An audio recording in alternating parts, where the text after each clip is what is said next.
It's September, which means one thing, it's UCAT season, and it also means other things, but for you guys, primarily, it's going to be all about the UCAT. Which means for some of you, you'll have already done your UCAT, in which case, well done. And if you've not done so well, remember that it's not the only part of your application. There are plenty of other things that matter far more than the UCAT, like your interviews, your personal statement, grades, most importantly.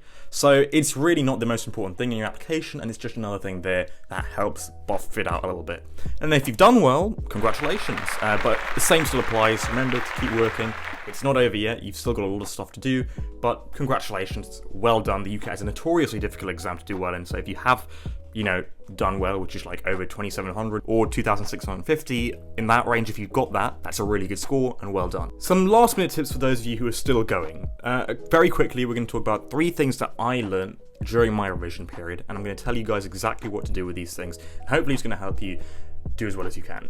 Let's get into it. So, the first thing I want you guys to do is make sure that you're learning and revising your weaker sections. Now, for me, this wasn't the case. I spent loads of time on quantitative reasoning because it was my best section, but my abstract reasoning was shocking. I was getting like 100 on it at some point, which was really bad. But I quickly learned that if you spend more time on the sections that you're good at, yes, you'll get really good at those, but you'll also do horribly on the sections that you're bad at. So do prioritize your weaker sections. For most of you, that'll be abstract reasoning, and spend a good amount of time on that, because getting that up to like a 600 or a 700 means the world. Your easy sections are always going to be relatively good, even if you don't put too much time into it, but your worst sections, they're going to need the most looking after, the most taken care of, because if you don't revise that, that's going to get bad very quickly. The next thing is to practice online. Now, if you're a few weeks before your exam and you haven't yet done an online version of the UCAT, please do that. Doing it on paper is great because, you can get more questions maybe, but the online version is just unbeatable.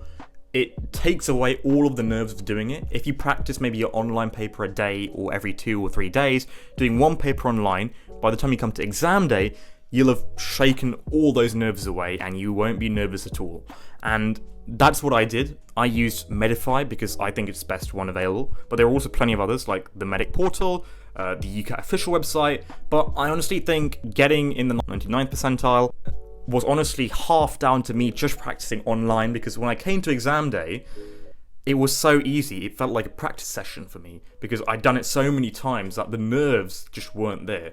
This wasn't true for the BMAT. The BMAT I did online, but I had to do the paper on, using a pen on a table, and that meant that I had some nerves. So I probably should have revised for the BMAT using a book or something like that, but for the UCAT I revised online, and I found that I was really comfortable during the exam, and I think that's one of the most important things you can do.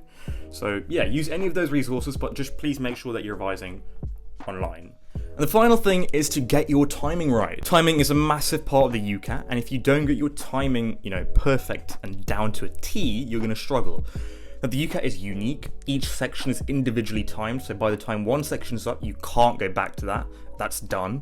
So the best way of doing this is, I always say, to do 2 to 3 rounds of each section.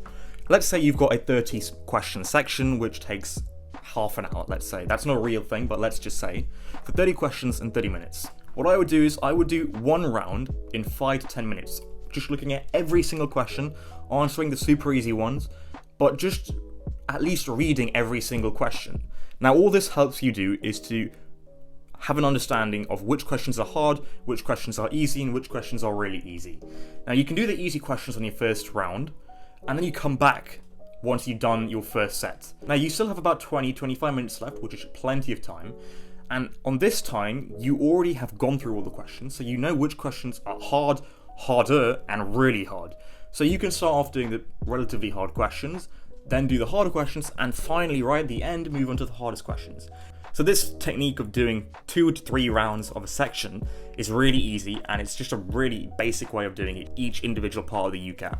I did this in the exam, it worked really well for me, apart from abstract reasoning, which I kind of lost the timing halfway through, but it still worked out in the end.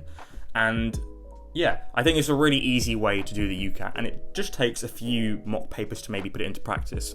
Now, there are plenty of other things that you can do, and if you guys come up with any hacks yourself, you can drop them in the comments down below, because it could help someone out.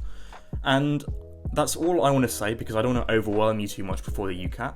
Like I said, just go in and do your best. That's all you can do, and just treat it like another practice session. That's the best way to come about it. It's not the only part of your application, so even if things don't go right, you can still pull your application up with other things like personal statement, interviews, your school report, etc. So hopefully that's been a helpful video, and hopefully you've enjoyed it. If you've got any questions about the UCAT yourself, you can contact me on Instagram. But apart from that, I'll see you all in the next video.